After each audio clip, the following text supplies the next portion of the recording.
In the quiet recesses of his mind, Jacob felt something amiss, like a distant, echoing dissonance, but the sensation was fleeting, vanishing like a whisper in the wind, leaving him puzzled and untroubled. Unbeknownst to him, he was trapped in a reality that was nothing short of a waking nightmare. Jacob's days unfolded in a mundane rhythm. He would wake up in a small, dimly lit apartment, the walls an unsettling shade of gray that seemed to sap the very life from the room. He would dress in the same clothes he'd worn the day before, a faded shirt and worn jeans, and head to work. His job was at a nondescript office where he'd spend hours shuffling papers and staring at a computer screen, the minutes blending into a numbing blur. Outside the office window, the city sprawled in a gloomy panorama. The sky was forever overcast, the air heavy with a persistent chill that seeped into Jacob's bones. The people he encountered wore hollow expressions, as if they were just going through the motions of existence, but Jacob never noticed. His gaze was always fixed ahead, his mind ensnared by a fog of detachment. Evenings brought no solace.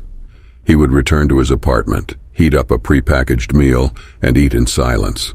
The television would flicker with a constant stream of news, each story more disheartening than the last.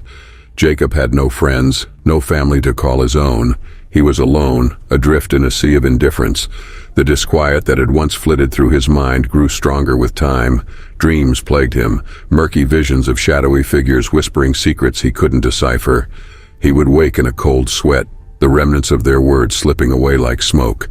One evening, as he stared at the reflection of his own hollow eyes in the bathroom mirror, a voice cut through the fog in his mind. "You're not where you think you are," it whispered, a chilling breath that sent shivers down his spine. Jacob's heart raced as he scanned the room, but no one was there. He chalked it up to his imagination and went back to his nightly routine. But the voice persisted, an insistent murmur that echoed in the corners of his thoughts. "This is not reality. You're trapped." Jacob's grip on sanity wavered. He began to question the world around him, to search for the cracks in the facade he had accepted for so long.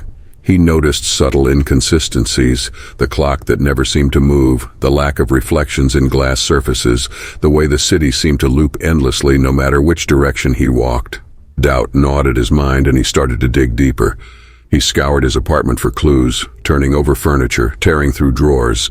In a dusty corner, he found a scrap of paper, a note written in a hand he didn't recognize. "Break free from the illusion," it read. The words sent a jolt of both fear and hope through him. Desperation fueled his quest for answers. He began to confront the people around him, demanding to know if they were real, if any of this was real. Their vacant stares and incomprehensible mutterings only deepened his unease. He grew obsessed, driven by a burning desire to escape whatever nightmarish realm he was trapped within.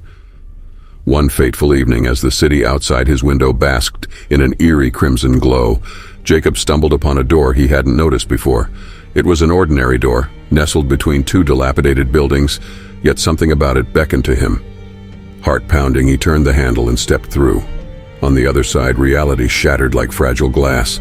He found himself in a nightmarish landscape, a barren wasteland of scorched earth and twisted trees, the sky a seething maelstrom of red and black.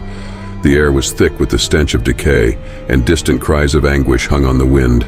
Jacob's heart raced as he realized the truth. He was in hell. His life had been a cruel mirage, a facade to shield him from the horrors of his damnation. Panic gripped him, and he stumbled through the hellish landscape, each step a torment as he witnessed the torments of others, souls writhing in agony, flames licking at their flesh, their anguished cries etching themselves into his mind. He fell to his knees, tears streaming down his face, his realization a bitter pill that he could no longer deny. He was trapped in an eternity of suffering, an unwitting pawn in a malevolent game. And as the howling winds of hell tore at his sanity, a voice, the same voice that had whispered to him before, whispered once more, a chilling refrain that would haunt him for eternity. "Welcome home."